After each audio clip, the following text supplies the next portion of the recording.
Salut tout le monde, j'espère que vous allez bien. Donc c'est une autre vidéo qui va présenter une autre filière qui est totalement différente de la PACES. Donc comme vous avez pu voir dans le titre, c'est le Sciences Po. Au passage, donc n'hésitez pas à me suivre sur les réseaux sociaux. Je fais souvent des sondages et vous pouvez venir me voir par DM pour savoir ce que vous voulez. Entrons dans le but du sujet maintenant. Avant de commencer la vidéo, je voudrais donner quelques petites dates et petits chiffres pour illustrer Sciences Po. Donc Sciences Po a été fondée par Émile Boutmy en 1872. Émile Boulmy, c'était un écrivain français, mais aussi surtout un spécialiste dans la science politique. Alors ce qu'il faut savoir, c'est que Sciences Po propose une préparatoire au concours administratif français, au concours européen, ainsi qu'au concours juridique et judiciaire. L'école est notamment réputée pour posséder la meilleure classe préparatoire au concours de l'ENA et au concours de l'ENM. Pour savoir davantage sur cette école, j'ai eu la chance d'interroger une élève qui est dans cet établissement cette année et qui a effectué son année avec efficacité. Avec elle, on va voir comment ça s'est passé son concours pour rentrer à Sciences Po, quelles sont les matières dans cette école, qu'est-ce qu'on pourrait faire comme métier après Sciences Po, comment ça s'est passé son année en général. Allez, c'est parti. Voilà, nous sommes avec notre première invitée, Alizée. Bonjour. Bonjour Tony. Tu peux te présenter. Alors du coup je m'appelle Alizée, donc j'ai 19 ans et je suis à Sciences Po Lyon en première année. Quelle filière t'étais l'année dernière et pourquoi t'as pris Sciences Po?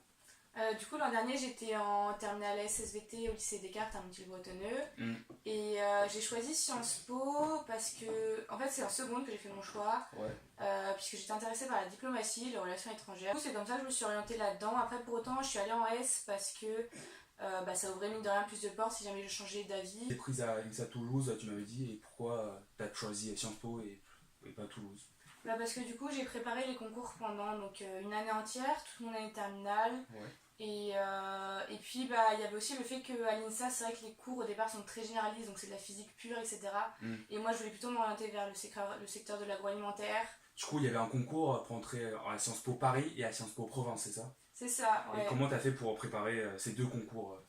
Alors du coup j'avais une prépa le samedi, une prépa privée, donc 3h30 par semaine. Où justement on nous préparait chaque semaine à une matière différente. Et puis en plus j'avais des cours le mercredi avec un professeur au lycée, donc cette fois-ci c'était gratuit et ça m'a été bien utile aussi. D'accord. Pour préparer les deux concours, donc d'abord j'ai préparé Paris et ensuite j'ai préparé les concours communs avec ces prépas. Et comment s'est passé ton concours pour aller à Sciences Po Paris ou Sciences Po Lyon? Alors, du coup, donc j'ai d'abord passé les concours de Paris. Donc les concours de Paris se divisent en 3 phases. La première, c'est un dossier à envoyer, donc avec l'aide de motivation, les notes, etc. Ensuite, on passe à un écrit, où là, il y a 4 épreuves. Donc pour moi, vu que j'étais en S, il y a une épreuve de maths. Sinon, c'est SES ou littérature. Il y a également de l'histoire. La dernière épreuve, c'est des langues. Moi, j'ai pris de l'anglais, où donc on a un essai et puis des questions à répondre sur un texte. Ça, c'est pour Paris. Et ensuite, si on est admissible, on passe les oraux. Donc moi, j'étais admissible puisque j'ai eu A au dossier et A à l'écrit. Donc c'est A, B ou C les notes. Et c'est aux oraux que ça a pêché. Donc, pendant que je préparais mes oraux, j'ai aussi préparé le concours commun. Donc ça m'a pris... J'ai eu à peu près 2 mois pour préparer les communs. Donc les communs qui concernent 7 IEP. Puisqu'en gros, il y a 4 concours différents en fait pour les Sciences Po, puisqu'il y a 10 Sciences Po au total. Il y a le concours de Paris, qui est donc tout seul. Il y a Bordeaux et Grenoble qui ont aussi des concours séparés. Et les 7 autres IEP ont un concours commun. Et donc pour celui-là, j'ai demandé Lyon. Et donc le concours consiste en une épreuve de questions contemporaines. Donc c'est plus ou moins de la culture générale avec des thèmes qui changent chaque année. On a également des langues. Pareil, le même système qu'à Paris. Et puis l'histoire, une dissertation aussi. Alors, Alizée m'a prévenu aussi de vous dire qu'on peut passer le concours Sciences Po aussi après Bac plus 1. Donc pour ça, vous allez prendre une année de préparation exprès pour Sciences Po Paris ou Sciences Po Province pour passer les concours. Au lieu de le passer en terminale, vous le passerez en post-bac plus 1. Du coup, avant de passer les concours de Sciences Po Paris ou Sciences Po Province, tu avais des méthodes spécifiques Du coup, donc déjà il y avait la prépa qui était vraiment utile puisque ça m'obligeait à travailler très très régulièrement quoi. Et puis après sinon avant de passer les concours que ce soit Paris ou province, tous les soirs je révisais pendant une bonne demi-heure, quelque chose comme ça, et j'apprenais les cours qui étaient déjà sous forme de plan en fait de mes profs. Et donc là c'est clairement c'est quasiment du par cœur. Pour l'anglais c'est beaucoup de méthodes et pour l'histoire aussi, mais il y a quand même aussi beaucoup d'apprentissage. Et après, faut savoir rédiger, faut savoir faire des dissertes, faut savoir faire des maths, du coup, pour Paris. Et... Du coup, comment t'étais en terminale?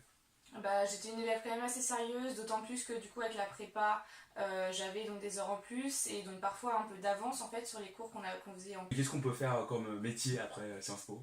On peut faire quasiment tout et n'importe quoi, sauf les matières, sauf les métiers très scientifiques, donc médecine, ingénieur. Quel est le cursus de Sciences Po? On a du coup 2 ans en France, donc très généraliste, on fait un peu de toutes les matières. Ensuite, une année forcément à l'étranger, donc soit en fac, soit fac et stage. Et puis après, les 2 années de master où là on choisit vraiment ce qu'on veut faire. Quelles sont les matières qu'on peut trouver à Sciences Po? Alors, on a quatre grandes matières, puisque donc on va avoir de l'économie, de l'histoire, des sciences sociales ou sciences politiques, et puis on a également des langues et du droit. À l'intérieur de ça, on va avoir plusieurs spécialités. Par exemple, en économie, j'ai fait introduction à l'économie au premier semestre, et là, par exemple, j'ai fait de l'économie de l'entreprise. Donc, on va avoir plusieurs divisions à l'intérieur de ces grandes matières qui vont dépendre des IEP, donc des Sciences Po. Okay. Ouais. Quand tu avais des cours d'économie, quand tu étais quand même en S, mais comment ça se fait que est-ce que tu as été retard par rapport aux cours et au programme? L'avantage, c'est qu'on a repris en fait toutes les grandes théories cette année. Donc du coup, on a tout réexpliqué. Bon, l'avantage des ES, c'est qu'ils les connaissaient déjà en fait ces théories. Mais pour moi, ça m'a pas trop posé de problème puisque au final, c'est beaucoup d'apprentissage. Et puis, on a toujours un petit peu de maths en économie. Donc ça, c'est un avantage pour nous. Et du coup, est-ce qu'il y a une spécialité à Sciences Po Lyon? On a une spécificité, ouais, c'est le fait qu'on ait des spécialisations donc dès les 2 premières années sur des aires géographiques. Donc il y a sur tous les aires géographiques du monde et moi je suis spécialisée par exemple sur l'Asie. Du coup j'ai eu des cours sur la Chine et sur le Japon, donc plusieurs cours différents. Et je fais du japonais en plus, donc ça fait 4 heures par semaine de cours de langue en plus. Et donc ouais, c'est vraiment la spécificité de Lyon et il y en a d'autres, il y en a une dans chaque IEP. Donc après tes 2 premières années, pour l'année à l'étranger, comment ça se passe? Et ben, on a des partenariats avec des écoles littéralement dans le monde entier, donc ça c'est le cas pour tous les IEP. Donc à partir de là, on peut choisir en fait où on va suivant notre spécialisation aussi à Lyon. Okay. Et du coup, quelles sont les différences maintenant à Sciences Po et avant au lycée? Au niveau études, c'est le fait que ce soit plutôt en partiel, même si on a aussi un contrôle continu avec beaucoup d'exposés. Donc ça pour le coup, il faut être assez à l'aise à l'oral, ou alors on pourra le devenir, enfin on peut le devenir en étant à Sciences Po, mais c'est vrai qu'on est beaucoup à l'oral et puis il faut participer en cours, etc. Donc ça c'est une différence majeure. Et sinon ouais, les partiels, ça veut dire qu'il y a un rush plus ou moins avant, donc c'est un peu comme le bac en fait, mais 2 fois par an. Tu peux détailler sur la quantité de travail qu'il faut à Sciences Po? Donc on a déjà pas mal d'heures de cours puisque moi avec ma spécialisation sur l'Asie, donc c'est le maximum qu'on puisse avoir à Lyon en tout cas, j'étais à 35 heures par semaine au premier semestre. Et donc ça m'arrivait 3 fois par semaine de faire du 8h-20h, puisqu'on peut finir à 20h. Donc rien que ça fait pas mal de travail. Et puis après, vu qu'on avait des trous, on travaillait pendant les trous qu'on avait, donc il faut bien 1 ou 2 heures de travail par jour facile. Et après pour le coup, avant les partiels, on avait une semaine de révision. Et donc là c'est 7-8 heures de travail par jour facile. Ouais. Du coup, est-ce qu'il y a des pressions ou des compétitions entre vous les élèves à Sciences Po? À Sciences Po Lyon ça va puisqu'on est 250 par promo. Et vu que de base déjà on est tous des bons élèves, c'est vrai qu'il y en a pas mal qui se détendent plus ou moins, puisque ça reste la vie étudiante quoi, donc on en profite.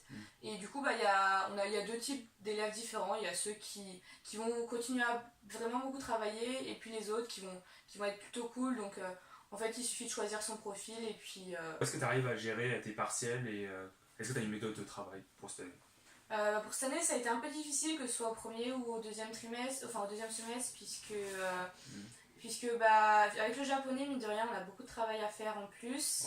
Et puis surtout on avait pas mal d'heures. Et du coup c'est vrai que c'est clairement le rush avant les partiels. Donc... Est-ce que vous avez une intégration pour Sciences Po ou des soirées organisées comme ça? Ouais, on a donc déjà une grosse intégration début septembre, puisque en gros on nous demande d'être là le 3 septembre. Et on commence les cours que le 15 septembre, donc entre temps c'est que soirée, que rencontres, vraiment. Donc ça c'est cool. Après il y a le week-end d'inté. On a des soirées aussi, je sais pas moi, peut-être 1 fois par mois qui sont organisées par le BDE, donc bureau des élèves, ou le BDS, bureau des sports. Puis même on a plein de bureaux, donc ça c'est cool aussi, on a beaucoup d'associations. Et ça c'est pareil dans tous les IEP parce que c'est l'ambiance grande école quoi.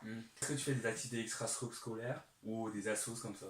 Ouais, je fais pas mal de sport, puisque bon, on a déjà 2 heures de sport obligatoires dans la semaine. Plein de sport, moi par exemple je fais de la boxe et puis la musculation.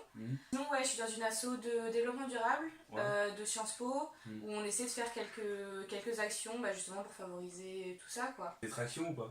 Et je fais des tractions, j'en ai fait avec la gym, donc je peux toujours en refaire, oui. Est-ce que t'es partante pour découvrir une autre sport? Avec plaisir. Alors, ce qu'on va voir bientôt.